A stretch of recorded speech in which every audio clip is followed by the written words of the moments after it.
تیرے تو بس ہے بے تنہی سے ہے بری، تیرے تو بس ہے بے تنہی سے ہے بری، حیران ہوں میرے چاہ میں کیا کیا کہوں تجھے، حیران ہوں میرے چاہ میں کیا کیا کہوں تجھے۔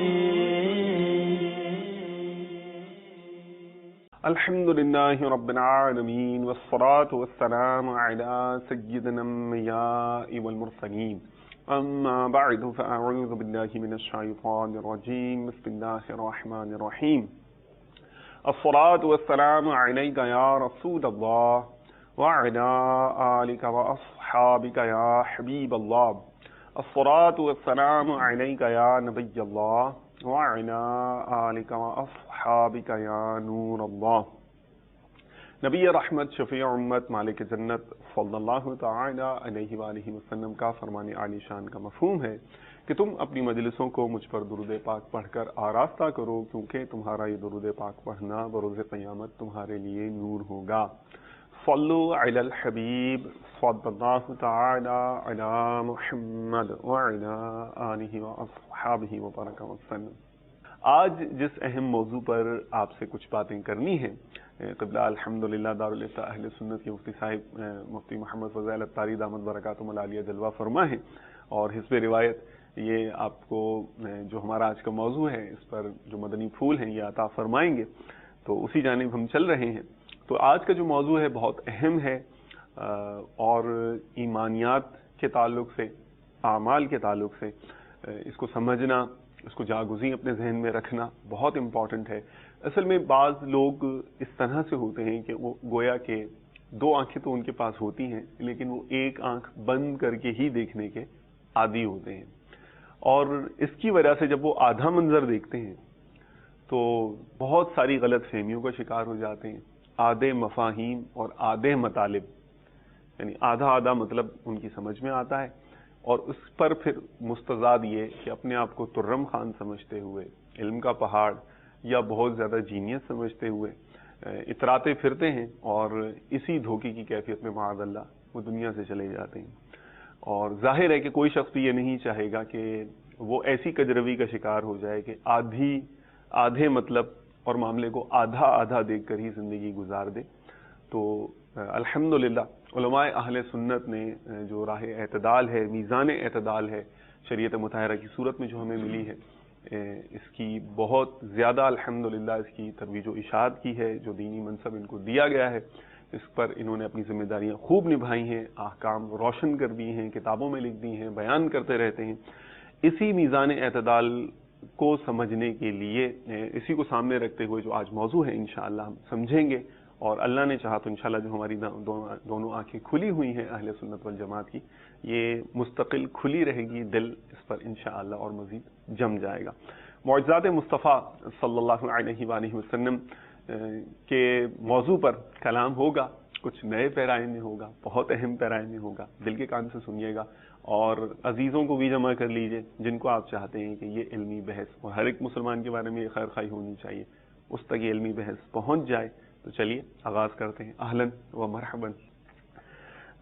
مفتی صاحب، یعنی جیسے بات ہوئی کہ ایک آنکھ بازوں کی کھلی رہتی ہے اور ایک آنکھ بند رہتی ہے، تو آدھا معاملہ ہی رہتا ہے، اور اس سے اتنی غلط فہمیاں پیدا ہو جاتی ہیں۔ الحمدللہ ہم ان بزرگوں کے پیچھے ہیں جو میزان اعتدال لے کر چلے، جن کے ہاتھ میں یہ ہے شریعت مطہرہ کی، تو اور معجزات کا بیان ہم نے آج اس کے متعلق سیکھنا ہے۔ تو سب سے پہلے تو فضائل مصطفیٰ صلی اللہ علیہ وآلہ وسلم قصیدہ بردہ شریف کی روشنی میں تو ہم لے کر چل ہی رہے ہیں، اور اسی سے آپ انتخاب کر آپ ہمیں آج کچھ منتخب چیزیں بھی، منتخب معجزات کا بیان بھی آپ ہمیں سکھائیں گے، بتائیں گے۔ چاہوں گا کہ پہلے کچھ بنیادی تصورات ہمارے مضبوط ہو جائیں، کانسیپٹس کلیئر ہو جائیں۔ سب سے پہلے تو یہ ارشاد فرمائیے کہ یہ معجزہ جو ہے یہ کیا چیز ہے، اسے ہم کیسے سمجھیں، کیا اہم باتیں ہیں ذہن میں رکھیں، اور یہ کچھ اگر رینکنگ ہے تو کہاں کس جگہ جا کے یہ فٹ ہوتا ہے، دیگر اس کے جو متعلقہ کانسیپٹس ہیں وہ کیا ہیں، تاکہ تصور اچھا طرح سے بیٹھ جائے دماغ میں۔ بسم اللہ الرحمن الرحیم الحمد للہ رب العالمین والصلاة والسلام علی سید الانبیاء والمرسلین۔ معجزات مصطفیٰ کے حوالے سے ہمارا یہ سلسلہ ہے، اور معجزات جمع ہے معجزے کی۔ اب معجزہ کسے کہتے ہیں، یہ ایک پورا بیان ہے مختصراً، یعنی ناظرین جس کو یاد کر لیں کہ معجزہ ہوتا کیا ہے، اور معجزے سے ملتی جلتی دوسری چیزیں بھی بعض ہوتی ہیں لیکن وہ ظاہراً مشابہت ہوتی ہے لیکن اسے معجزہ نہیں کہا جاتا۔ فرق تو پہلی چیز تو یہ ہے کہ جو کام خلاف عادت ہو، جو کام خلاف عادت ہو اور نبی سے صادر ہو چیلنج کے ساتھ، یعنی وہ اپنی نبوت کی دلیل کے طور پر چیلنج دے کر وہ کام کر کے دکھا دے خلاف عادت، اس کو کیا کہتے ہیں، معجزہ کہتے ہیں۔ خلاف عادت کام، اس کی تو بہت ساری مثالیں ہیں، خود ہی ناظرین کے ذہنوں میں بھی آ سکتی ہیں۔ مثال کے طور پہ تھوڑی سی غذا ہو، کھانا بہت تھوڑا سا ہے، کھانے والے بہت سارے ہیں، اب تھوڑا سا کھانا ہے وہ تو ایک آدھ کے حصے میں ہی آئے گا، ممکن ہے اس کا بھی پیٹ نہ بھرے، لیکن اسی تھوڑے سے کھانے کو سارے مجمع کے لیے کافی کر دینا، سب کا پیٹ بھر جائے۔ اسی طرح پانی بہت تھوڑا سا ہے، اس سے کوئی سیراب نہیں ہو سکتا، اس تھوڑے سے پانی کو اتنا کثیر کر دینا کہ سارے سیراب ہو جائیں۔ مثال کے طور پر عادت پانی جو ہے وہ ایک مثال کے طور پر ایک شخص کو پیاس بجھانے کے لیے کافی ہے، اگر وہ 1000 لوگوں کی پیاس بجھا دیتا ہے تو، اور جو یہ کر کے دکھائے تو یہ خلاف عادت کام ہے۔ اب کرنے والی ذات اگر نبی کریم علیہ الصلوۃ والسلام اللہ کے نبی کی ہے اور وہ چیلنج دے کر جو ہے وہ ایسا مظاہرہ کر رہا ہے اور یہ کام کر کے دکھاتا ہے، جیسے کافروں کو چیلنج ہوگا اور اپنوں کو، مومنین کی دلوں کی کیا ہوگی، تسلی ہوگی، ان سے بھی یہ صدور ہوگا۔ یعنی الغرض خلاصہ یہ ہے کہ نبی سے جو خلاف عادت کام صادر ہوتا ہے اس کو کیا کہتے ہیں، معجزہ کہتے ہیں۔ اس کی پھر دو قسمیں یہ علماء بیان کرتے ہیں کہ ایک ہوتا ہے اعلان نبوت سے پہلے، جب اللہ تعالیٰ اپنے نبی کو احکامات کی تبلیغ کے لیے مبعوث فرما دیتا ہے اور وہ اعلان نبوت کر دیتا ہے، تو اس کے بعد سے جو خلاف عادت کام کا ظہور ہوگا اس کو تو کہیں گے معجزہ۔ اور اعلان نبوت سے پہلے بچپن سے لے کے پیدائش کے بعد سے لے کے جو عجائبات قدرت کا اس طرح ظہور ہوگا اس کو کہتے ہیں ارہاس۔ اللہ کے نبی سے خلاف عادت کام جو صادر ہوتا ہے اس کی دو قسمیں سامنے آ گئیں، ایک ہے معجزہ اور دوسرا کیا ہے، ارہاس۔ ارہاس جو ہوتا ہے چونکہ وہ بھی اللہ کے نبی سے ہی صادر ہوتا ہے، اس لیے مجازن اس کو بھی معجزہ کہہ دیا جاتا ہے، اس میں کوئی حرج نہیں ہے۔ بہرحال یہ دو قسمیں ہیں اور علم کلام کی جو عقائد کی کتابیں اس میں لکھی ہوئی ہیں۔ اب نبی کریم علیہ السلام کی جو مرتبہ ہے، نبی کے بعد مرتبہ آتا ہے ولیوں کا، تو اولیاء سے جو خلاف عادت کام صادر ہو اسی طرح، لیکن صادر جس سے ہو رہا ہے وہ ذات کون سی ہے، نبی کی نہیں ہے، اللہ کے ولی کی ہے، اس لیے کہ ولیوں کا مرتبہ جو ہے نبیوں سے کم ہوتا ہے، کوئی ولی نبی کے برابر نہیں ہو سکتا، نبی ہر ولی سے افضل ہوتا ہے، تو ولی ہوتا ہے، ظاہر بات ہے نبی نہیں ہوتا، نبی کا ماننے والا ہوتا ہے۔ تو ولی سے جو خلاف عادت کام صادر ہوگا اس کو کہتے ہیں کرامت۔ کرامت بھی حق ہے، اس کا منکر بھی گمراہ ہے، جیسا کہ ہماری کتابوں میں واضح یہ لکھا ہوا ہے اور سارے مسلمانوں کا یہ عقیدہ ہے۔ اچھا، کرامت کے بعد تیسرا مرتبہ آتا ہے جو ولی سے بھی نیچے عام مومن صالح ہوتا ہے، نیک مسلمان، وہ ولی بھی نہیں ہے اور جناب فاسق فاجر شدید گناہگار بھی نہیں ہے، وہ کیا ہے، مومن صالح، پرہیزگار متقی پرہیزگار مسلمان ہے، نیک مسلمان، لیکن ولی نہیں ہے۔ تو ایسا نیک مسلمان، اس سے اگر کوئی خلاف عادت کام صادر ہو جائے تو اس کو کہتے ہیں معونت۔ کیا کہتے ہیں، معونت۔ تو جیسے پچھلے سلسلے میں ہم نے دو قسمیں بنائی تھی نا، کہ اللہ تعالیٰ نے جو بندے بنائے وہ دو قسم کے، ایک ابرار ہیں، ایک کیا ہیں، فجار۔ ابرار کی ہم نے پہلے بھی وہاں 3 قسمیں بیان کی تھی کہ اللہ تعالیٰ کے نبی، اسی طرح جناب اس کے ولی، اور ولیوں کے بعد تیسرا مرتبہ صالحین کا آتا ہے۔ تو یہاں دیکھیں اس خلاف عادت کام کی جو قسمیں بن رہی ہیں وہ بھی 3 طرح کی ہے، 4 طرح کی سامنے آ گئی۔ نبی سے تعلق رکھتی ہیں 2 چیزیں، ایک کو معجزہ کہتے ہیں، دوسرے کو ارہاس کہتے ہیں۔ اعلان نبوت کے بعد ہے تو معجزہ ہے، اعلان نبوت سے پہلے ہے، جیسے نبی کریم علیہ الصلوۃ والسلام کو جب آپ نے نبوت کا اعلان نہیں فرمایا تھا، اس سے پہلے بھی جب آپ جو ہے کسی راستے سے گزرا کرتے تھے اور اس راستے کو مہکایا کرتے تھے تو پتھر آپ کو سلام کیا کرتے تھے۔ اب پتھروں کا سلام کرنا یہ عادتاً نہیں ہوتا، لیکن پتھر بھی جانتے ہیں کہ یہ اللہ کے نبی ہیں اور سلام کر رہے ہیں۔ تو یہ اس طرح کی جو چیزیں ہیں، اعلان نبوت سے پہلے جو خلاف عادت چیزیں آپ کے حوالے سے صادر ہوئیں یا آپ کے حوالے سے وہ رونما ہوئیں، انہیں کیا کہا جائے گا، ارہاس۔ اب 2 کا تعلق تو نبی سے ہو گیا، اللہ تعالیٰ کے مقرب برگزیدہ نبی علیہ السلام سے، اور تیسری چیز کیا ہے، کرامت، اس کا تعلق ہو گیا ولی اللہ سے، اور چوتھی چیز بن رہی ہے معونت. اس کا تعلق ہو گیا نیک متقی پرہیزگار مسلمان سے جو ولی نہیں ہے. ماشاءاللہ. اب اور بھی قسم کے لوگ ہیں دنیا کے اندر، فجار بھی ہیں. فجار کی سب سے اعلیٰ کیٹیگری کیا ہے؟ وہ کفار کی. اور کفار کی نقل کرنے والے، انہی کے نقش قدم پر چلنے والے جو مسلمان فاسق فاجر ہو جاتے ہیں وہ بھی فاجرین شمار ہوتے ہیں. ٹھیک ہے. اگرچہ وہ دائرہ اسلام سے باہر نہیں ہوتے، دائرہ اسلام میں داخل ہی رہتے ہیں، لیکن گناہ کے اعتبار سے کیا ہو جاتے ہیں؟ وہ کافروں کے نقش قدم پر چلنے والے، اس لیے نیک نہیں رہتے، متقی نہیں رہتے، پرہیزگار نہیں رہتے. تو کافر سے اگر کوئی خلاف عادت بات صادر ہو جائے یا گناہ گار مسلمان فاسق فاجر اس کے ہاتھ پر مثلا شرابی ہے، کبابی ہے، چرسی ہے، موالی ہے، بے نمازی ہے، اور بھی طرح طرح کی برائیوں میں مبتلا ہے کوئی مسلمان، ایسا فاجر، اس کے ہاتھ سے بھی کوئی اس طرح کی چیز نظر آ جائے تو اس کو کیا کہتے ہیں؟ استدراج. اوکے. کیا کہتے ہیں؟ استدراج. استدراج. اچھا اب یہ تو ہے کہ وہ جیسا دعویٰ کرے گا اس کے مطابق وہ چیز ظاہر ہو گئی. مثال کے طور پہ اس نے دعویٰ کیا کہ بھئی میں اس کھارے پانی کو میٹھا کر دیتا ہوں. ٹھیک. اب نبی سے اگر یہ خلاف عادت کام صادر ہوگا تو اس کو کیا کہیں گے؟ معجزہ. ٹھیک. ولی اگر یہ کام کر کے دکھا دے تو اسے کیا کہیں گے؟ کرامت. کھارے پانی کو میٹھا کر دیا. اور اگر کوئی عام نیک مومن کر کے دکھائے تو اس کو کیا کہیں گے؟ معونت. معجزہ، کرامت، معونت، تین قسمیں یہ. اور معجزے کے ساتھ ایک چوتھی قسم اوپر گئی، وہ ارہاس تھی. اب اگر کافر یا فاجر اس طرح کا آدمی ایسا کام کر کے دکھا دے اپنے دعوے کے مطابق، جو اس کی دعویٰ ہے اسی کی طرح اس نے کام کر دیا، تو اس کو کہتے ہیں استدراج. اس کا مطلب ہے ڈھیل دینا. یعنی اللہ تعالیٰ ڈھیل دیتا ہے اور اس استدراج کی وجہ سے وہ جہنم کا ایندھن بن جاتا ہے. اللہ تعالیٰ مسلمانوں کو اس طرح کی نوبت آنے سے بچائے اور مسلمانوں کو باعمل رکھے. اچھا یہ تو ہو گئی پانچویں چیز. چھٹی چیز بن جاتی ہے کہ اگر کافر یا فاسق ہے، اس نے ایک دعویٰ کیا کہ میں یہ کام کر کے دکھاؤں گا، جب کرنے لگا تو الٹا ہو گیا. اللہ اکبر. اب ایسا بھی ہے، ایک وہ دعوے نبوت کیا کسی نے جھوٹا، اس لیے کہ نبی کریم علیہ الصلوۃ والسلام تو آخری نبی ہیں، آپ کے بعد کوئی نبی نہیں آئے گا. آپ کے زمانے میں آپ کے پردہ فرمانے کے بعد سیدنا صدیق اکبر رضی اللہ تعالیٰ عنہ کی خلافت کا زمانہ تھا. مسیلمہ کذاب مشہور ہے جس نے نبوت کا دعویٰ کیا اور صحابہ کرام نے اس کا کلا کما کر دیا. تو اس نے یہ کہا کہ ایک جو ہے وہ بھینگا تھا، بھینگا جس کی ایک آنکھ جو ہے اس کے اندر کمزوری تھی، ٹیڑھا پن تھا. اس نے کہا دیکھو میں تو نبی ہوں اللہ کا، جھوٹا نبوت کا دعویٰ کیا تھا، نعوذ باللہ من ذالک. اور اس نے کہا کہ میں اس کی آنکھ دیکھو صحیح کر کے دکھاتا ہوں. اب اس نے جب مسلمہ کذاب نے اس کی آنکھ پر ہاتھ پھیرا تو وہ بھینگا تھا، بھینگا پن صحیح ہونے کی بجائے وہ اندھا ہو گیا. تو اب یہ کہ جو ایسا کافر یا فاجر ہو جو کرنا چاہے، جب کرنے جائے تو اللہ تعالیٰ اس کے برعکس کر کے دکھا دے، اس میں کیا ہے؟ اس کی اہانت ہے. تو ایسے کام کو جو خلاف عادت صادر ہو لیکن اس میں کیا ہو؟ کافر کی اور فاجر کی اہانت ہو، تو اس خلاف عادت کام کا صدور جو کافر یا فاسق سے ہوگا اس کا نام بھی کیا ہے؟ اہانت. تو اب یہ چار قسمیں اوپر تھی، پانچویں چھٹی ہو گئی. تو یہ چھ قسمیں بن گئی. زیادہ سے زیادہ ایک ساتویں قسم اور اس میں شرح عقائد کی شرح ہے مشہور علم کلام کی کتاب عقائد کی، نبراس. اس میں بھی یہ چھ کے بعد ایک ساتویں قسم بھی لکھی ہے جس کو کہتے ہیں جادو.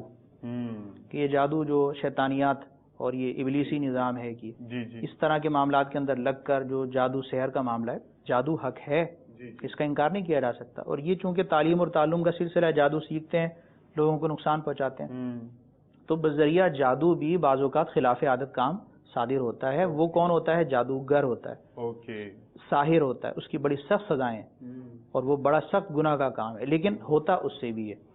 تو یوں بن گئی ہیں کل 7 قسمیں. پہلی قسم معجزہ، دوسری ارہاس، اس کا تعلق نبی سے ہے، تیسری قسم کرامت، چوتھی قسم معونت، اور پانچویں قسم استدراج، چھٹی قسم جو بن گئی اہانت، اور ساتویں قسم زیادہ سے زیادہ بنتی ہے وہ سحر. ان سب چیزوں کا تعلق ہوتا ہے خلاف عادت کام سے. تو یہ اگر یاد رکھ لیں گے اور ہر ایک کا اندازہ بھی آپ وہ ہو جائے گا تقسیم بندی سے، تو اس میں جو ہے وہ امتیاز رہے گا کہ معجزے کی کیا شان ہے کہ وہ اللہ کے نبی سے ظاہر ہوتا ہے، اس کی ایک جدا حیثیت جو ہے وہ نظر آتی ہے. مفتی صاحب ایک بہت امپورٹنٹ میرا خیال ہے کہ مدنی پھول جو ہے نا وہ سامنے آ رہا ہے کہ یعنی خلاف عادت جو کام ہے، یعنی اگر کوئی شخص فاسق ہے، فاجر ہے، یا اس کی اعمال کی ظاہری عقائد کی حالت اچھی نہیں ہے، تو اس کے اس طرح کی یعنی جو شعبدے بازیاں ہیں اس پر یعنی دل کو ریچھ نہیں جانا چاہیے اور اپنے آپ کو بچا لینا چاہیے. کسوٹی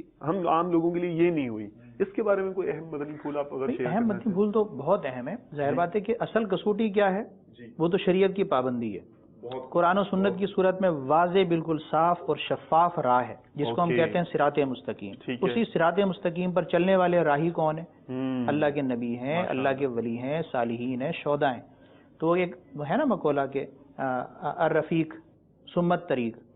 تو صراط مستقیم کی پہچان وہ بھی تو قرآن کریم میں بیان کر دی گئی نا، اس سے نہیں ہٹنا. اب جو اس سے ہٹا ہوا ہے اس کی راہ جدا، اور وہ صراط مستقیم سے ہٹا ہوا ہے، گمراہی کے راستے پر ہے. تو اب اگر گمراہ قسم کا آدمی ہے، گمراہی کے راستے پر ہے، وہ جتنے بھی شعبے کر کے دکھا دے، ہواؤں میں اڑے اور جناب سمندروں میں غوطے لگائے ہیں، جو بھی کچھ اڑاتا رہے، تو وہ گلچھرے اڑائے یا خود اڑے یا دوسروں کو اڑائے، جو بھی کچھ کرے اس کے سارے شعبے اس کے لیے کیا ہیں؟ جہنم میں جو ہے وہ جلنے کا باعث ہے. اور اس کا یہ استدراج کیا ہے؟ یہ ڈھیل اللہ تعالیٰ کی طرف سے ہے جس سے وہ اپنے کفر میں مزید پختہ ہوگا یا گمراہی میں پختہ ہوگا یا جناب فسق و فجور کے اندر لگا رہے گا اور کفر تک نوبت پہنچے گی. تو مسلمانوں کو اپنا ایمان ایسا مضبوط رکھنا چاہیے کہ وہ جو بہکا ہوا ہے اس سے دور رہنا ہے، بہکے ہوئے کے رستے پر بھی نہیں چلنا. وہ کچھ بھی کر کے دکھا دے، ہمارے لیے معیار کیا ہے؟ قرآن و سنت. اس کی ساری سچی ستھری نکھری تعلیمات قرآن کریم میں، احادیث مبارکہ میں، اور اللہ تعالیٰ نے جن کے دلوں کو منور کیا ہے ہدایت سے، ائمہ ہدا جو ہیں ہمارے، انہوں نے قرآن و حدیث سمجھ کر واضح طور پر اس کو بیان کر دیا شریعت کی روشنی میں. انہی عقائد کے مطابق اپنے عقائد رکھنے، ستھرے اعمال جس طرح انہوں نے زندگی گزاری ہے پابندیوں کے ساتھ، شریعت کے دائرے میں پابندی کے ساتھ زندگی گزارنی ہے، اپنی دل کی اصلاح کرنی ہے، اپنی آخرت کی تیاری کرنی ہے. یہی راہ نجات ہے. اس سے ہٹ کے یہ سارے کام آپ نے چھوڑ دیے ہیں، یا ان سے جناب دلچسپی کا جو تعلق تھا، شوق تھا، وہ ختم کرتے جا رہے ہیں آپ، اور اس طرح کی چیزوں میں لگے ہوئے ہیں. تو ایسے کمزور ایمان والے لوگ بہک جاتے ہیں. کبھی جناب کسی جادوگر کے ہتھے چڑھ گئے، اپنی آخرت بھی برباد کرتے ہیں، دوسروں مسلمانوں کو بھی نقصان پہنچاتے ہیں. اسی طرح جناب ان کی جادوگری کو فروغ دیتے ہیں. یوں ہی جناب وہ جو بھی بظاہر بن جاتا ہے غیر شرع ہے اور نمازیں نہیں پڑھتا، نمازوں کے بارے میں جناب وہ الٹی سیدھی باتیں کرتا ہے اور نمازوں کی تلقین بھی نہیں کرتا، اور پھر وہ اس طرح کی جناب ادھر ادھر کی باتیں کر کے دکھا دیتا ہے، لوگ اس سے متاثر ہو جاتے ہیں. تو مسلمان کو اتنا کمزور ایمان والا نہیں ہونا چاہیے، باطل گروہ سے اپنی جان چھڑائے اور ہدایت کے جو ستارے ہیں ان کی روشنی میں اپنا سفر نبی کریم علیہ الصلوۃ والسلام کے پیچھے جاری رکھے. ماشاء اللہ. مدینہ. اچھا یہ ارشاد فرمائیے، جو معجزہ ہے اس کا مقصد اور جو فوائد ہے امت کے لیے، عام لوگوں کے لیے، مسلمانوں انسانوں کے لیے، یہ کیا ہے؟ دیکھیں، سب سے بڑا تو یہ ہے کہ ہم یہ جو موضوع ہے ہمارا وہ فضائل مصطفیٰ ہے. جی. اب یہ معجزات کا تعلق بھی تو فضائل ہی سے ہے نا. ٹھیک ہے. آپ کی برکات کا تعلق، آپ کے کمالات کا تعلق، آپ کے حسن و جمال کا تعلق، آپ کی سیرت و کردار کا تعلق، سب کچھ یہ کیا ہے؟ نبی کریم علیہ الصلوۃ والسلام کے فضائل بیان ہو رہے ہیں. ٹھیک. اور معجزات تو بڑے روشن فضائل ہیں نا، وہ دیکھ کر تو آدمی دنگ رہ جاتا ہے. یہاں تک کہ کافر جو نبی کریم علیہ الصلوۃ والسلام کے مبارک چہرے کو دیکھ کر ایمان نہیں لا رہا، حالانکہ بہت سارے آپ کو دیکھ کر لائے ایمان اور کہا کہ یہ سچے کا چہرہ ہے، جھوٹے کا چہرہ نہیں ہو سکتا. لیکن بعض اتنے بدبختی کا شکار ہوتے ہیں کہ وہ ایمان قبول نہیں کر پاتے. لیکن معجزہ ایسا مظاہرہ ہوتا ہے، نبی کا ایسا کمال ہوتا ہے کہ اس کے آگے ان کی بولتی بند ہو جاتی ہے اور وہ ایمان لانے میں کامیاب ہو جاتے ہیں جن کے نصیب میں اللہ تعالیٰ نے ایمان رکھا ہے. تو معجزے سے کیا ہوتا ہے؟ ایمان ملتا بھی ہے اور معجزے سے ایمان تازہ بھی ہوتا ہے. مرحبا. تو ہم معجزات اور کمالات یہ سن رہے ہیں، نبی کریم علیہ الصلوۃ والسلام کی برکات جو سنیں گے اور مسلمان سنتے رہتے ہیں، اس سے کیا فائدہ ہوگا؟ ہمارا ایمان تازہ ہوگا، ایمان کامل ہوگا. کیسے ہوگا؟ کہ نبی کریم علیہ الصلوۃ والسلام کے فضائل ذہن کے اندر گردش کریں گے. آپ کا صحیح مرتبہ اور مقام اللہ تعالیٰ نے جو آپ کو دیا، قدرت اور اختیار دیا اور ایسے ایسے کمالات آپ نے کر کے دکھائے، اس سے کیا ہوگا؟ محبت میں اضافہ ہوگا اور ایمان ہمارا کیا ہو جائے گا؟ مضبوط. جب ایمان کے حصار ہی میں تو مسلمان نے زندگی گزارنی ہے، تو حصار جتنا مضبوط ہوگا، قلعہ جتنا مضبوط ہوگا، اس کی دیواریں جتنی مضبوط ہوں گی، اتنا زیادہ اندر جو مسلمان ہے وہ محفوظ ہوگا. تو ایک تو کیا ہے کہ بعض لوگ اس کو جو ہے وہ معجزات کو بہت زیادہ اہمیت نہیں دیتے، یا نبی کریم علیہ الصلوۃ والسلام کے فضائل سے پیچھے رہتے ہیں. اس کی نحوست کیا ہوتی ہے کہ وہ نبی کریم علیہ الصلوۃ والسلام کی مبارک ذات کے حوالے سے تذبذب اور شکوک میں مبتلا ہو جاتے ہیں. جیسا کہ آپ کی شخصیت کو ماننا ہے اپنے لیے حاکم ہے، اپنے سارے کاموں کا والی، اللہ تعالیٰ کی طرف سے دیے ہوئے احکامات ہیں. اس لیے کہ قرآن کریم میں اطیع اللہ بھی ہے اور اطیع الرسول بھی ہے، تو رسول اللہ کی اطاعت بھی ضرورت ہے. اور سارے مسلمانوں کا یہ عقیدہ ہے کہ قرآن کی بھی پیروی کرنی ہے، قرآن کی طرح سنت کی پیروی بھی ضروری ہے. اور قرآن و سنت کی روشنی میں جو ائمہ کا اجتہاد ہوتا ہے، ائمہ کا، اہل کا، جو علم بھی رکھتے ہیں، فہم بھی رکھتے ہیں، ان کا قیاس بھی حجت ہوتا ہے اور اجماعی مسائل ان کی اہمیت بہت زیادہ ہوتی ہے. تو قطعی اور اجماعی مسائل چاہے وہ قرآن کریم کی روشنی سے ثابت ہو جائیں یا احادیث مبارکہ سے ثابت ہو جائیں، نبی کریم علیہ الصلوۃ والسلام کا فرمان بھی ویسے ہی واجب التسلیم ہے جیسے اللہ تعالیٰ کا فرمان واجب التسلیم ہے. مرحبا. لیکن جو فضائل سے اور کمالات سے منہ موڑے رہتے ہیں اور نبی کریم علیہ الصلوۃ والسلام کے فضائل سن کر چڑھتے ہیں اور تعویلوں سے انکار کرتے ہیں، وہ کیا کرتے ہیں کہ حضور کے اس مرتبے اور مقام کو کما حق کو نہیں سمجھتے. اسی بدبختی کا نتیجہ ہے کہ ایک فرقہ ایسا پیدا ہو جاتا ہے یا اس طرح کے گروہ سننے کو ملتے ہیں، کبھی کوئی کچھ کہتا ہے، کوئی کچھ کہتا ہے اور کہتا ہے کہ حدیث کا جناب وہ یہ ضروری نہیں ہے حدیث ہے، اور جناب حدیث کا ثبوت نہیں ہے، نعوذ باللہ من ذالک، حدیث کی بات پر نہیں چلنا چاہیے. تو وہ ساری باتیں انہیں یہ پٹی کس نے پڑھائی ہے؟ شیطان نے پڑھائی ہے. اگر وہ قرآن کو صحیح نگاہ سے پڑھتے تو قرآن ہی نے تو حدیث کا راستہ دکھایا ہے، نبی کی اطاعت کا درس دیا ہے، اور نبی کی اطاعت ہوگی کیسے؟ قرآن کی تشریحات اور آپ نے ساری عملی زندگی میں جو کر کے دکھایا اس کو مانیں گے بلا چون و چرا. تو جب وہ ماننے والا ذہن ہوتا ہے وہ کس کا بنتا ہے؟ جو ان برکات اور معجزات کے ذریعے سے فضائل اور فضائل کے ذریعے سے محبت اور اس کی مقام و مرتبہ صحیح رکھتا ہے. تو ایک یہ ہے کہ اس سے کیا ہوتا ہے کہ بڑا جو گمراہی کا پھاٹک ہے وہ بند ہو جاتا ہے. اسی طرح دوسری چیز یہ ہے کہ بعض لوگ یوں بہک جاتے ہیں کہ وہ ماننے والی چیزوں کو مانتے ہیں لیکن جیسا ماننا چاہیے ویسے نہیں مانتے. بڑا انکار نہیں کر سکتے تو چھوٹے اعتبار سے وہ انکار کے پہلو تلاش کرتے رہتے ہیں. کھلم کھلا وہ یہ نہیں کہتے کہ جناب سنت کا ہم انکار کرتے ہیں، حدیث کا انکار کرتے ہیں اور جناب اس کا ہم واجب العمل نہیں سمجھتے، لیکن وہ کیا کہتے ہیں سب کچھ مانیں گے لیکن فضائل سے جب وہ پیچھے ہٹتے ہیں، نبی کریم علیہ الصلوۃ والسلام کے مقام سے وہ پیچھے سمجھنے سے پیچھے ہٹ جاتے ہیں تو ہوتا کیا ہے کہ شیطان ان کی زبانوں کو بے ادب بنا دیتا ہے. ایسے انسان ہوتے ہیں جن کو بد زبان کہا جائے.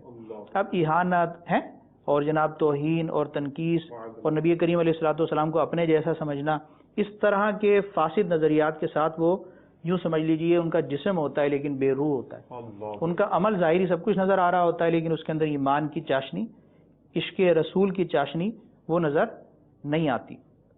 ان دونوں طرح کی باتوں سے جو دونوں طرح کے جو گروہ ہیں اس سے یہ بات سامنے آتی ہے کہ جو فضائل سے دور ہوتا ہے، نبی کریم علیہ الصلوۃ والسلام کی مدح کو اپنی زندگی کا مقصد نہیں بناتا، آہستہ آہستہ شیطان اس کو گمراہی کے راستے پر لے جاتا ہے. بعض اوقات تو نبی کریم علیہ الصلوۃ والسلام کا جو واقعی منصب ہے اس کے انکار کی طرف وہ لے کر جاتا ہے اور کبھی اس کا ظاہراً اقرار کرتا ہے لیکن جو ہے وہ باطنی اعتبار سے جیسا ماننا چاہیے وہ نہیں مانتا، زبان کو بد زبان بنا دیتا ہے، اہانت کی طرف لے کر جاتا ہے. تو اس اعتبار سے غور و خوض کرنا چاہیے اور فضائل کی بھی اور معجزات کی اہمیت کما حقو سمجھنی چاہیے. ٹھیک، اس کا مطلب یہ بھی ہوا کہ معجزات میں غور کرنے سے یعنی ایمان کی حفاظت ہوتی ہے. ماشاءاللہ. اچھا اس کی مثال دیکھ لیں، محسوس مثال کے طور پہ سوکھی لکڑیاں ہوتی ہیں. ٹھیک ہے بھائی سوکھی لکڑیوں کے پاس اگر کوئی چنگاری آ جائے، کوئی شعلہ آ جائے، کیسے بھڑکتی ہیں فوراً.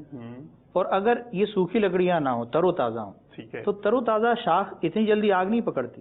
تو جب نبی کریم علیہ الصلوۃ والسلام کے فضائل سے اور عشق سے سیراب ہو کر اپنے جسموں کو تر و تازہ کر لیں گے نا، ایمان تازہ ہو جائے گا، تو پھر یہ بد مذہبی ہمیں اتنی جلدی پکڑ نہیں سکے گی. اور اگر ان چیزوں کو ہم چھوڑیں گے، نہ نعتیں پڑھیں گے، نہ حضور کی محبت اور عقیدت اپنی دل کے اندر تازہ کرتے رہیں گے اور فضائل بھی سنیں گے تو چڑھتے ہوئے، نعوذ باللہ من ذالک. اللہ تعالیٰ مسلمانوں کو ایسوں سے بچائے. تو وہ اپنے ایمان کو کمزور کر رہے ہیں اور ان کی مثال کیسی ہو جائے گی؟ خشک لکڑیوں کی طرح. وہ جیسے ہی آگ بھڑکی اور جناب چنگاری آئی. اور مسلمان اگر اپنے ایمان کو عشق رسول سے سیراب رکھیں گے، تر و تازہ ہو جائیں گے، تو انشاءاللہ بد مذہبی سے بچتے رہیں گے. تو بد مذہبی کو سے حفاظت کا مجرب نسخہ کیا ہے؟ کمالات مصطفیٰ کو پڑھنا، سننا اور صحیح معنوں میں سمجھنا. ماشاءاللہ. مدینہ. اچھا اب یہ جیسے انکار کی ایک ظاہری انکار اور ایک جو ہے نا وہ زبان سے تو اقرار لیکن جو اس کی روح ہے اس کو سمجھنے سے آری ہونا، یہ اس کیفیت کا تذکرہ ہوا. تھوڑا سا اسی سے کنیکشن بناتا ہوا یہ عرض کرنا چاہوں گا کہ یہ بھی ارشاد فرمائیے کہ معجزات جیسے بتا رہے ہیں اس کا انکار کرنے کا کیا حکم ہے اور اب دیکھیں ایسے کو کیسی نظر سے یعنی ایک تو یہ ہے کہ جو معجزات کا مطلق انکار کرے، ٹھیک ہے، یہ تو اسلام کے خلاف عقیدہ ہے. اس لیے کہ ہمارا بنیادی مسلمانوں کا اسلامی عقیدہ یہ ہے کہ اللہ تعالیٰ کے نبی پر وحی نازل ہوتی ہے، ہر نبی کو اللہ تعالیٰ معجزہ دیتا ہے. ماشاءاللہ. حضرت عیسیٰ علیہ السلام کے معجزات کا ذکر قرآن کریم میں، حضرت موسیٰ علیہ السلام کے معجزات کا ذکر قرآن کریم میں.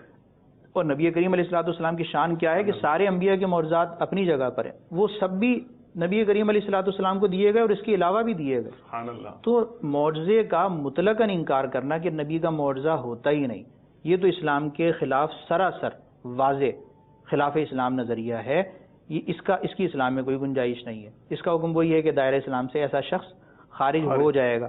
دوسرا یہ کہ کسی خاص معجزے کا انکار، اب اس میں ثبوت کے اوپر دار و مدار رہتا ہے کہ جیسا ثبوت ہوگا اس کے مطابق منکر کا حکم ہوگا. بالکل قطعی معجزہ ہے تو قطعی جو احکامات ہوتے ہیں ان کی انکار سے کفر کا حکم لگتا ہے. مثال کے طور پہ معراج مصطفیٰ، بھئی نبی کریم علیہ الصلوۃ والسلام کا عظیم الشان معجزہ ہے. قرآن کریم کے اندر اس کا ذکر ہے، اور اس معراج کا جو ابتدائی حصہ ہے مسجد حرام سے لے کے بیت المقدس تک، اس حد تک جو معراج ہے اس کا ذکر تو قرآن کریم کی واضح نص میں موجود ہے. اب اگر جو یہ کہے کہ مسجد حرام سے بیت المقدس آپ کو نہیں لے جایا گیا، اس کا منکر کیا ہو جائے گا؟ قرآن کریم کی آیت کا منکر ہوگا. قرآن کریم کی آیت حکم کا انکار کرنے والا، وہ اس کا جو ہے وہ اسلام سے کوئی تعلق نہیں، اسلامی عقیدے کی بالکل برخلاف ہے. اسی طرح اس کی آگے تفصیلات ہیں. پھر آسمانوں کی سیر کرایا جانا اور نبی کریم علیہ الصلوۃ والسلام کا اپنی سر کی آنکھوں سے اللہ تعالیٰ کا دیدار کرنا. اب وہ الگ الگ روایتوں سے، خبر مشہورہ سے بھی عقیدہ ثابت ہے، پھر خبر واحد سے بھی ہے. تو اب معجزہ جیسا ہوگا، اس کا ثبوت جیسا ہوگا، کسی خاص معجزے کے حوالے سے اس کے انکار کے مطابق، اس کی حیثیت کے مطابق اس کے اوپر حکم لگے گا. تو معجزے کا مطلقاً انکار تو کیا ہے؟ کفر ہے. اور خاص معجزے کا انکار وہ گمراہی بھی ہو سکتی ہے، بعض صورتوں میں کفر بھی ہو سکتا ہے، بعض صورتوں میں خطا بھی ہو سکتی ہے. اور پھر اس کے اندر انکار کے پہلو تلاش کرنا. اب ایک طبقہ یہ بھی ہے جو یہ کہتا ہے کہ معجزے کا انکار تو نہیں کرتا، لیکن وہ یوں کہنا شروع کر دیتا ہے کہ یہ اس میں کوئی کمال کی بات نہیں. نعوذ باللہ من ذلک. اللہ تعالیٰ نے معجزہ دیا، اللہ تعالیٰ نے قدرت اور اختیار دیا، نبی کریم علیہ الصلوۃ والسلام کے مقدس مطہر جسم اور آپ کے دست اقدس پر اور آپ کے ذات کے ذریعے سے معجزات کا ظہور کرا کر دکھایا. تو یہ ساری شان تو اللہ تعالیٰ کی دی ہوئی ہے. معجزات جب سنیں گے اور پڑھیں گے تو اس سے تو نبی کریم علیہ الصلوۃ والسلام کے فضائل اور کمالات ذہن میں آئیں گے نا. آپ کی شخصیت، آپ کا مرتبہ اور مقام اللہ تعالیٰ کے نزدیک کیا ہے، کیسا مرتبہ محبوبیت آپ کو ملا ہے، یہ ساری چیزیں آدمی بھول جاتا ہے. اور پھر معجزات دیکھنے کے باوجود مان تو رہا ہے کہ یہ ہوا تھا، لیکن کہتا ہے کہ اس میں کوئی فضیلت نہیں ہے. اب اس کو دل کا اندھا پن نہیں کہیں گے تو کیا کہیں گے، عقل کا اندھا پن نہیں کہیں گے تو کیا کہیں گے. تو ایسے لوگوں کی بھی عقل سلیم لینی چاہیے. اور ان معجزات کو، ہاں عقیدہ یہی ہے کہ کرنے والی ذات کس کی؟ اللہ سبحانہ و تعالیٰ کی. نبی کریم علیہ الصلوۃ والسلام کی ذات سبب بنتی ہے، اور وہ سارے جو معاملات ظہور میں آتے ہیں وہ کرنے والی ذات کس کی ہے؟ اللہ تعالیٰ کی. لیکن اللہ تعالیٰ کے دیے سے جو اختیارات نبی کریم علیہ الصلوۃ والسلام کو ملے ہیں، اور ایسے بے مثل اختیارات کہ کائنات میں کسی کے پاس بھی نہیں ہے، اس کو نہ ماننا جناب، اس کے اندر کمی کی بات کرنا اور فضائل کا انکار کرنا، یہ بھی محرومی کی بات ہے. ماشاءاللہ، بہت میرا خیال ہے کہ مضبوط فاؤنڈیشن ہو گئی ہے آگے کی ڈسکشن کے لیے. اچھا غالب یہ بھی حکمت پیش نظر ہوں گی ظاہر علماء اہل سنت کے نزدیک تاریخ اسلام بھری پڑی ہے تذکروں سے. تو مفتی صاحب آپ نے جیسے ہمارا ہے کہ امام بصیری رحمۃ اللہ تعالیٰ علیہ نے جو تذکرے کیے ہیں معجزات کے، اس سے منتخب جو آپ وہ ہیں سلیکشن وہ آپ شیئر کریں گے، اور تو اس طرف آپ اب جو ہے ڈسکشن کو میرا خیال ہے پھیرنا چاہیے کہ جو قصیدہ بردہ شریف میں جن معجزات کا بیان ہے، اس کے علاوہ بھی علماء نے مختلف تصانیف میں مختلف جگہوں پر جو ہے نا معجزات کے تذکرے کی ہیں، تو آج ان میں سے آپ کیا شیئر کرنا چاہیں گے؟ دیکھیے قصیدہ بردہ شریف کے اندر بھی ظاہر بات ہے، جب بھی عاشق رسول جو ہے نبی کریم علیہ الصلوۃ والسلام کی سیرت کا، آپ کے احوال کا جو ہے وہ ذکر کرے گا یا پڑھے گا یا ان تصورات میں محو ہوگا، تو معجزات کا اتنا بڑا باب اس کو ضرور نظر آئے گا. تو امام بصیری نے بھی معجزات میں سے کچھ معجزات منتخب کر کے اپنے قصیدہ بردہ کی ایک فصل قائم کی ہے، اس میں معجزات کا بیان ہے، اور چند معجزات کا اس میں ذکر کیا. ویسے معجزات بہت زیادہ ہیں اور سیرت کی کتابوں میں اس کے اندر بہت جو ہے وہ وسعت ہے. امام بصیری کا ایک تو مشہور شعر ہے، آپ فرماتے ہیں کلو آئین اتر رسول الکرام بہا فانما اتصلت من نورہ بہم. کہتے ہیں تمام معجزات جو انبیاء کرام لائے، کون کہہ رہے ہیں؟ امام بصیری کہہ رہے ہیں، امام عشق و محبت کہہ رہے ہیں کہ تمام معجزات جو انبیاء کرام جو گزشتہ نبی کریم علیہ الصلوۃ والسلام سے پہلے تشریف لائے وہ لائے تھے، وہ انہیں حضور صلی اللہ تعالی علیہ وسلم کے نور کی چمک ہی کی بدولت ملے. کیا بات ہے! اس لیے کہ حضور کا نور سب سے پہلے اللہ تعالیٰ نے تخلیق فرمایا، آپ کے نور سے کائنات بنائی. تو سارے انبیاء کو جو معجزات ملے وہ اس میں نورانیت کس کی تھی؟ نبی کریم علیہ الصلوۃ والسلام. ایک تو یہ شعر. اب اس کے علاوہ جو معجزات کا جو باب ہے اس کے اندر چند معجزات کا ذکر ہے. آپ نے یہ ذکر فرمایا ہے کہ ایک معجزہ مشہور ہے جنگ حنین کے موقع پر، اس کا ذکر کیا کہ نبی کریم علیہ الصلوۃ والسلام نے، اس کا پس منظر یہ ہے کہ جب کفار کا جو بڑا بھاری بھرکم لشکر تھا. جب وہ آیا میدان میں تو جو مسلمانوں کا لشکر تھا وقتی طور پر اس پر تھوڑی سی جو ہے وہ ہیبت سی طاری ہوئی اور وہ پیچھے ہٹنے لگے. نبی کریم علیہ الصلوۃ والسلام اپنی سواری کو لے کے آگے بڑھ رہے ہیں اور آپ نے اپنے چچا حضرت عباس سے فرمایا کہ آواز دو. باری باری سب کو آواز دی. سارے قبیلے مسلمان کے جمع ہو کے دوبارہ آئے حضور کے پکارنے پر, اور نبی کریم علیہ الصلوۃ والسلام کی معیت میں اللہ تعالیٰ کی مدد شامل حال اس مقدس جماعت پر, اور ان کے جناب جو ہے وہ کلا کما کر دیا. ساتھ ہی کیا ہوا کہ نبی کریم علیہ الصلوۃ والسلام نے ایک مٹھی کنکر اٹھائے اور آپ نے پھینکی کفار کے لشکر کی طرف. اب دیکھیے اس کا یہ معجزہ کیسا ہے کہ ایک مٹھی کنکر پھینکی, اس کی ساری کنک ہر ایک کافر کی آنکھ میں پہنچی اور وہ مدہوش اور بدہوش ہو کے جو ہے نا وہاں سے بھاگ کھڑے ہوئے. تو اس معجزے کا ذکر کیا کہ مٹھی بھر خاک آپ نے پھینکی اور کفار کا پورا لشکر جرار جو ہے وہ تہس ہو گیا اور بھاگنے پر مجبور ہو گیا. یہ معجزہ کیسا ہے کہ قرآن کریم میں اس معجزے کا ذکر اللہ تعالیٰ نے فرمایا وما رمیت اذ رمیت ولکن اللہ رمی, کہ اے محبوب آپ نے نہیں پھینکا جب آپ نے پھینکا. وہ جو مٹھی بھر راکھ آپ نے پھینکی وہ آپ نے نہیں پھینکی جب آپ نے پھینکی, ولکن اللہ رما, بلکہ اللہ تعالیٰ نے وہ پھینکی. مطلب یہ ہے کہ دیکھیے مرتبہ محبوبیت کیسا ہے نبی کریم علیہ الصلوۃ والسلام کا کہ اللہ تعالیٰ آپ کے فعل کو اپنی طرف منسوخ فرما رہا ہے. تو اللہ والوں کی یہ شان ہوتی ہے, اور جو اللہ والوں کا سب کچھ ہو نا, سردار ہو, مخلوق کا سردار, اس کی شان کیا کہنے. تو ایک تو یہ معجزہ آپ نے ذکر فرمایا. دوسرا یہ کہ اسی کے ساتھ ہی شعر میں اس کا بھی ذکر ہے کہ دستے اقدس میں کنکریوں نے تسبیح پڑھی. اب دیکھیں بے جان اشیاء ہیں, اس سے یہ ثابت ہوا کہ جو بے جان اشیاء ہیں جمادات, جیسے میں نے پہلے بھی حوالہ دیا, ایک پتھر تھا سلام کیا کرتا تھا, تو جمادات بھی جانتے ہیں کہ نبی کریم علیہ الصلوۃ والسلام اللہ کے نبی مکرم ہیں, اور انہیں بھی قوت گویائی حاصل ہو جاتی ہے, انہیں بھی کچھ شعور ہوتا ہے. تو کنکر آپ نے اٹھائے اور اس میں جو ہے وہ تسبیح پڑھ رہی تھی, اور اس میں شرح کے اندر علامہ خرپوتی علیہ رحمہ کی سیدھا شرح ہے, اس میں بھی روایت لکھی ہے کہ آپ نے حضرت ابوبکر صدیق رضی اللہ تعالیٰ عنہ کو دیے, انہوں نے کنکر ہاتھ میں لیے, پھر بھی تسبیح کی آواز آ رہی ہے. پھر حضرت عمر فاروق رضی اللہ تعالیٰ عنہ کو دیے, پھر حضرت عثمان غنی کو, پھر مولا علی رضی اللہ تعالیٰ عنہم اجمعین کو, سب کے ہاتھوں میں وہ کنکری تسبیح پڑھتی رہی, سب نے تسبیح کی آواز سنی. یہ بھی کس کا معجزہ ہے؟ نبی کریم علیہ الصلوۃ والسلام کا. آپ کا ایک اور معجزہ جو آپ نے ذکر کیا وہ یہ تھا کہ ایک موقع پر جو ہے وہ ایک عرابی نے نشانی طلب کی, آپ سے کہا کہ تم معجزہ دکھائیں. آپ نے کہا جاؤ فلاں درخت کو بلا کر لاؤ. عرابی نے جا کر کہا کہ تمہیں رسول اللہ بلا رہے ہیں.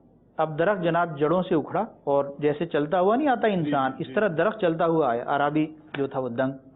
تو پھر اس نے عرض کی کہ یا رسول اللہ کہیے یہ واپس اپنی جگہ چلا جائے. تو درخت کو جب نبی کریم علیہ الصلوۃ والسلام نے پھر فرمایا کہ جاؤ اپنی جگہ پر, وہ واپس چلتا ہوا گیا اور اپنی جڑوں سے مل گیا, قائم ہو گیا. تو درخت آپ کے بلانے پر آ جائیں, کنکریاں آپ کے ہاتھ میں تسبیح پڑھیں اور مٹھی بھر کنکر پھینکیں, تو یہ ہو جائے کہ لشکر کفار آگے پیچھے بھاغنے پر مجبور ہو جائے. اسی طرح ایک قصہ ہے بحیرہ راہب کا, مشہور ہے سیرت کی کتابوں میں, کہ جب آپ ابتدان تجارت کی غرض سے اعلان نبوت سے پہلے ملک شام کا آپ نے سفر کیا تھا, وہاں پر ایک بحیرہ راہب نامی جو ہے وہ تھا, اس نے کتابوں میں نبی کریم علیہ الصلوۃ والسلام کی نشانیاں بھی دیکھ رکھی تھی. جب وہ قافلہ ٹھہرا تھا, نبی کریم علیہ الصلوۃ والسلام جس تجارت کے قافلے کے ساتھ تھے, تو اس نے دیکھا کہ اس قافلے کے اوپر ایک بادل ہے اور وہ جو ہے وہ سایہ کرتا ہوا چل رہا ہے. اس نے یہ نشانی پڑی ہوئی تھی کہ یہ بادل سایہ کرے گا, وہ اللہ کے نبی ہوں گے, آخری رسول ہوں گے. تو اس نے یہ طریقہ کیا کہ اس نے دعوت دی. مشہور واقعہ ہے, اختصار کے ساتھ میں عرض کر رہا ہوں برکت کے لیے. تو اس نے کہا کہ آ جائیں قافلے والے. اب قافلے والوں نے کیا کیا کہ قافلے والے تو سب آ گئے اس کے بلانے پر, اور لیکن پیچھے سامان تھا. سامان کے ساتھ نبی کریم علیہ الصلوۃ والسلام کو چھوڑ دیا انہوں نے کہ آپ اس سامان کے پاس رکیں, ہمیں بلائے, ہم جاتے ہیں. اب جو بحیرہ تھا اس نے دیکھا کہ سب تو آ گئے لیکن وہ بادل ابھی بھی رکا ہوا ہے. تو اس نے کہا کہ وہ کون رہ گیا؟ تو اس نے کہا کہ ایک شخص ہیں جو ہمارے قافلے کے ساتھ تھے, انہیں سامان کے لیے چھوڑا ہے. تو وہ سمجھ گیا, اس نے کہا انہیں بھی بلا کر لاؤ.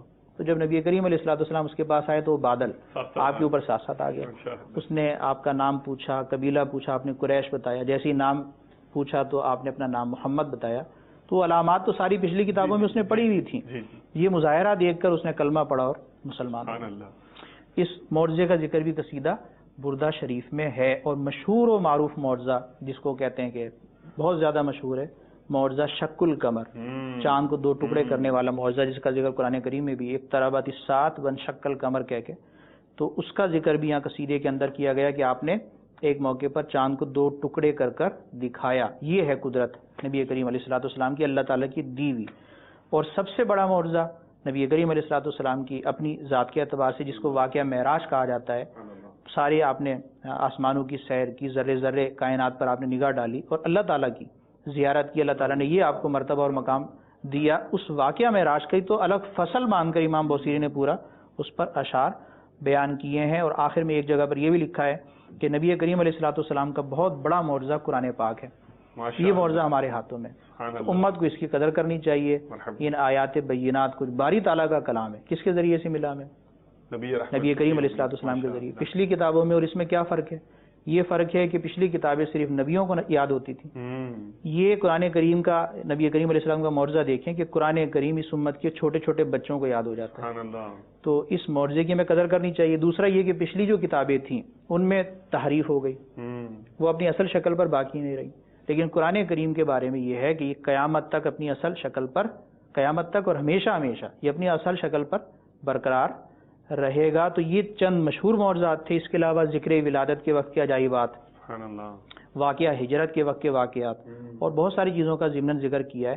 تو وہ ہم آگے جو میلاد مصطفیٰ کا بیان ہوگا اس میں ان عجائبات کا انشاءاللہ جو ہے وہ ذکر کریں گے، اپنے قلوب کو برکت دینے کے لیے اور اپنے ایمانوں کو سیراب کرنے کے لیے. ماشاءاللہ.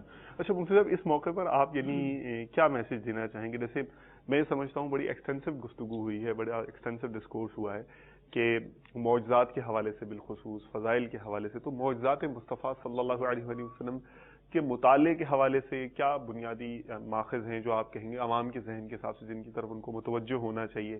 اس کو پڑھنے دہرانے کے حوالے سے آپ کیا؟ دیکھیں، میں میسج یہ دوں گا کہ سیرت مصطفیٰ کی جو کتابیں ہیں، جو شاکان رسول ہیں، ائمہ اہل سنت کی لکھی ہوئی، اس کے تراجم میں موجود ہیں. جیسے مدارج النبوہ بہت مشہور کتاب ہے، شیخ محقق عبدالحق محدث دہلوی علیہ رحمہ کی. امام اہل سنت کی کتابیں اسی طرح ہیں، اور ان کتابوں کو خلاصہ اور تفصیل اور ہیں چھوٹی چھوٹی کتابیں رسالی شکل کے اندر بھی علماء اہل سنت نے کافی کام کیا. تو ان کتابوں کو پڑھنے کا اپنا زندگی کا مقصد بنا لیں. کوئی جو ہے دن ایسا نہ جائے جس میں آپ ذکر مصطفیٰ سے اپنی زبان تر نہ کریں. کوئی دن ایسا نہ گزرے کہ جس سے آپ ذکر مصطفیٰ سے اپنے دماغ کو معطر نہ کریں. تو جب آپ پڑھتے رہیں گے نا مستقل، تو پھر میں نے وہی جو بتایا آپ کو کہ تر و تازہ شاخ رہیں گے. پھر بدمذہبی کی طرف جانا ہے، شیطان کو اس پر ڈاکہ مارنا، آگ لگا کر اس کو بھڑکانا، یہ آسان نہیں رہے گا. اور جیسے ہی آپ نے ان چاشنیوں سے اپنے آپ کو محروم رکھا، تو یہ روایتیں پہلے بھی بیان ہوئی ہیں کہ ایمان کیا ہوتا ہے، کمزور بھی ہو جاتا ہے، ایمان پرانا بھی ہو جاتا ہے. تو لا الہ الا اللہ کہہ کر اس کو تازہ کر لو. یہ روایت حدیث کے اندر موجود ہے. مراد کیا ہے؟ پورا کلمہ طیبہ، ایمانیات. تو یہ ایمانیاتی کا تو حصہ، ایمانیات کی جان ہے جس پر ہمارے یہ سلسلے ہو رہے ہیں. تو نبی کریم علیہ الصلوۃ والسلام کی ذات مبارکہ، آپ کے اوصاف حمیدہ، اس کو پڑھنا، سمجھنا اور انہیں یاد رکھنا اور آگے بیان کرنا، یہ دونوں کام کریں. بعض لوگ کیا ہوتا ہے کہ پڑھتے رہتے ہیں اور پھر اکتا جاتے ہیں، پھر پڑھتے رہتے ہیں پھر اکتا جاتے ہیں. شیطان ان کو سستی دلانا شروع کر دیتا ہے. اس سستی کے خاتمے کے لیے یہ کیا جائے کہ پڑھیں اور پڑھائیں، سنیں اور سنائیں. تو جب آپ پڑھیں گے اس نیت سے کہ میں نے یہ اپنے بچوں کو بتانا ہے، اپنے بھائیوں کو بتانا ہے. جہاں میں بیٹھتا ہوں آج کل لوگوں کے اندر یہ ہے کہ وہ فضول گفتگو کرتے رہتے ہیں، ادھر ادھر کی دنیاوی چکر، اس کا کوئی فائدہ نہیں ہوتا دنیاوی اعتبار سے بھی. اس کے اندر پتہ نہیں کیسی کیسی باتیں کرتے ہیں. تو ان فضولیات سے اور گناہوں بھری فضولیات سے وہ بھی بچت ہو جائے گی، اور انشاءاللہ یہ جو ایمان کی مٹھاس ہے اس سے ضرور ایمان قوی اور کامل ہو جائے گا. ماشاءاللہ، جزاک اللہ خیر و احسن الجزا. جی جناب، تو میسج تو مل گیا ہے. مبارک فضائیں ہیں، ربیع النور شریف کے جو محبت بھری فضا قائم ہے اور آپ محسوس کر رہے ہوں گے، اور مرحبا یا مصطفیٰ کے نعروں کی گونج ہے. تو کیا ہی بہترین مدنی پھول دیا ہے مفتی صاحب نے اس فضا میں. اس کی تو میرا خیال ہے تاثیر اور بڑھ گئی ہوگی. اب عمل کرنے کے لیے عملی قدم اٹھانے کی دیر ہے. تو چلیے ابھی سے ہی آغاز کر دینا چاہیے. اجازت چاہتے ہیں انشاءاللہ عز و جل آنے والے سلسلے میں مزید مدنی پھولوں کے ساتھ حاضر ہوں گے. جزاکم اللہ خیرا و احسن الجزا. صلو علی الحبیب صلی اللہ تعالی علی محمد وعلی آلہ واصحابہ وبارک وسلم. تیرے تو بس ہے بے تناہی ہے بری، تیرے تو بس ہے بے تناہی